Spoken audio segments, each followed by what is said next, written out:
Kamu tengok Chris ni. Chris ni pernah jadi milik atuk kamu. Dia seorang pejuang yang berani menentang penjajah. Atuk kamu mungkin tidak dikenali ramai, tapi dia pahlawan dalam hati kami. Chris ini bukti keberaniannya.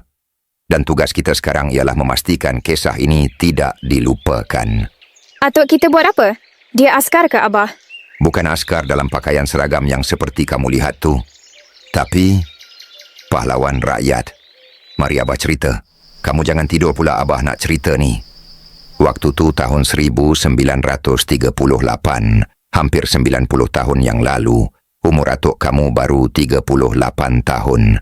Tapi atuk bukan berasal dari kampung yang sekarang ni. Jadi, atuk dulu tinggal di mana sebelum datang ke sini, Abah?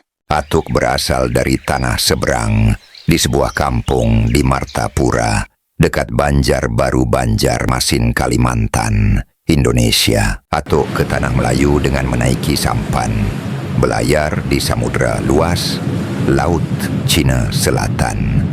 Atuk lari ke Tanah Melayu selepas berperang melawan penjajah Belanda di Martapura. Ramai penjajah Belanda tumpas di hujung keris dan parang panjang atuk. Tapi, kenapa atuk lawan Belanda? Waktu itu, Indonesia diperintah oleh Belanda dengan kejam. Ramai rakyat dibunuh, rumah-rumah dibakar. Penjajah memerintah dengan cara yang zalim dan menyeksa rakyat. Tapi atuk, dia tidak tunduk, dia bangkit, dia melawan. Penjajah Belanda letak hukum bunuh untuk atuk. Belanda sangat marah.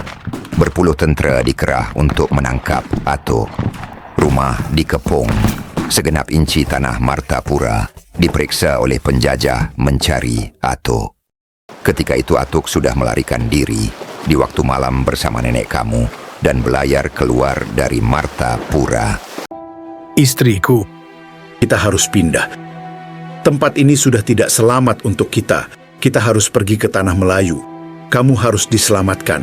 Kalau tidak, kamu akan dibunuh oleh Belanda. Baiklah kalau itu kata putusnya. Enggak apa-apa, Mas. Aku ikut saja perintahmu. Insya Allah, Allah akan melindungi kita dari segala bahaya dan malapetaka. Atuk tahu, dia tak boleh terus berada di sana. Dia mesti menyelamatkan diri. Dan Tanah Melayu menjadi harapan terakhirnya. Atuk bukan lari kerana takut. Dia lari kerana dia tahu perjuangannya belum berakhir. Macam mana keadaan atuk masa tu, Abah? Berbekal dengan sekarung beras dan ikan kering, atuk belayar meredah lautan menuju ke Tanah Melayu dengan senjata perang yang masih berdarah. Hampir 2 bulan atuk dan nenek kamu di lautan akhirnya tiba di Tanah Johor. Setelah sebulan bermukim di situ, atuk dan nenek kembali meredah laut, Selat Melaka menuju ke Perak. Macam mana atuk boleh bertahan hidup lama-lama di tengah lautan luas macam tu? Mesti susah, kan? Tak lapar ke atuk dan nenek? Atuk kamu, seorang lelaki yang kuat, bukan sekadar fizikal, tetapi imannya juga. Di tengah samudera lautan yang luas, tanpa sesiapa di sisinya, hanya angin, ombak, nenek, dan tawakalnya kepada Allah Subhanallah Ta'ala. Setiap pagi dan petang, atuk hanya menggenggam 7 butir beras. Dipegangnya erat, lalu disertai zikir. Allah, Allah. Lalu butiran itu ditelan, menjadi penguat tubuhnya, mengalas perut bagi menahan lapar dan dahaga. 7 butir beras saja, Abah. Itu cukup ke? Bukan soal cukup atau tidak, tapi soal keyakinan. Atuk tak rasa lapar kerana hatinya penuh dengan zikir dan Al-Quran. Sepanjang perjalanan, bibirnya tidak pernah kering dari bacaan ayat-ayat suci Al-Quran. Ada masa, laut mula mengamuk. Langit hitam pekat, petir sabung menyabung. Ombak setinggi gunung hampir menelan atuk. Tapi atuk tidak gentar. Dalam kegelapan, dia menghunuskan keris panjangnya ke langit.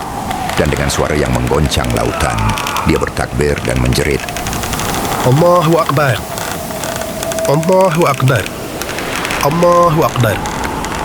Dan dengan izin Allah, ribut perlahan-lahan hilang.